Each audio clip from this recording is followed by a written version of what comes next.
welcome everybody to another installment of Diostar Creations. This is Diostar coming at you live from a basement somewhere in Queens, New York. Today we're going to discuss weapons storage and facilities for weapon storage other than duffel bags, tabletops, and things of this nature.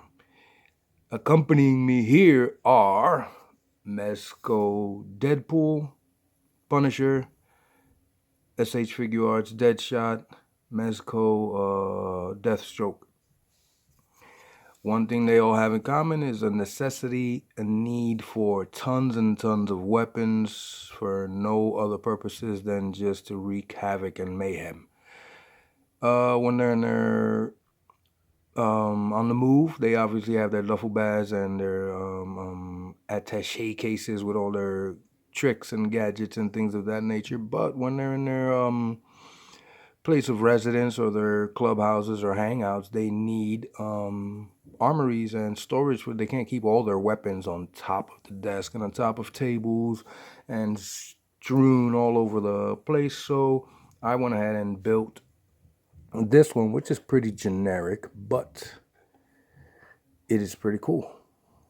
As you can see, it has space to stand up the longer weapons. Let me bring it a little bit closer as opposed to, there you go. As you can see, it does have, for rifles, this comes out, this is for guns and things of this nature. It has 1, 2, as you can see, it has 3 little areas for, let's say, for example, if you have ammunition boxes and things of the nature, you can put those ammo boxes on the bottom, a bunch of guns, helmets. You know, in this particular case, I have this awesome tactical vest.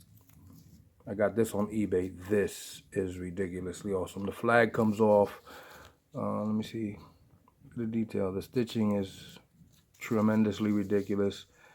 It has attachments right there, the back. And the Velcro straps actually wrap around the action figure. Let me see if I can put it on one of them really quick. I'm going to use the Punisher. It's ridiculously awesome. Sometimes you don't even have to pop the head off. That is what it looks like. Let me put the Velcro straps on. And again, they're pretty cool. I think I paid about $10, $15 for this. It's handmade. Being a person that does handmade things, if I think it's worth it, I'm going to pay for it because it's somebody's time and effort and, you know, ingenuity that put thought into it. And there you go, the tactical jacket. Pretty awesome. I'm going to leave that right there. Now, what I did, this is all made out of wood. I went ahead and carved that. That was pretty difficult to get the notches specifically in place. Everything is crazy glued in place. This is a little bit of felt so the guns won't slide off and on if, you know, moving or things like that. The hinges are actually the smallest hinges I could find at the 99-cent store. I don't go to Home Depot for a whole lot of stuff I can get at the 99-cent store. You know, hinges, wires, tiny screwdrivers, and things like that. Indispensable, 99-cent store. If they sell it for $1, why am I going to pay more? Now that back there. Let me clear my throat on this one. Let me clear my throat. All right, anyway. That, if you're in an apartment and you have higher end assassins and stuff like that, like sometimes this guy is considered Deathstroke, and you know they all make their money and stuff like that. This one in the back is a hidden, recessed storage cabinet. It actually opens the length of the diorama. There we go. If it falls back, it's because I have it propped up on something. And another cool feature, sorry for the glare instantaneously, but it lights up. I drilled holes. The reason the holes are not symmetrical. They're, you know, some are closer together than others, is because I already planned beforehand to cover it. Maybe put something right about there to keep the lighting inside the cabinet. I'm gonna face a piece of wood like this. I'm gonna face a piece of wood like this with that metallic tape I showed before, so the reflection hopefully can cast down onto the weapons. And as you can see, you got enough room for pretty long weapons. That's the Mesco sniper rifle with the scope. This is the rifle that comes with Punisher. This is the scope rifle. That is pretty awesome.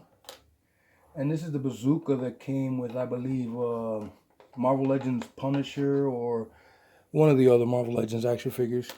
But what I did was, instead of carving those things, I believe I showed in the props before, that is actually, if you have those multi-bit packs from the 99-cent store, take the bits out, because the bits are never any good anyway.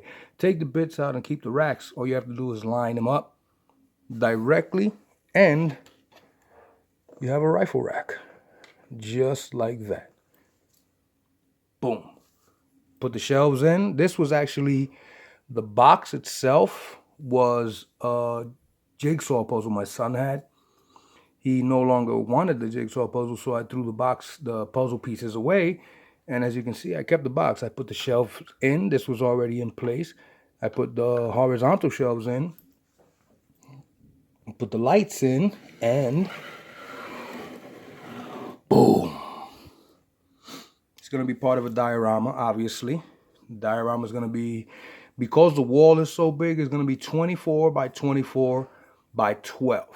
So basically 24 from front to back, side to side, but only 12 inches from top to bottom. It's going to be a fully functional, magnetized. As you can see, this part is going to be lit.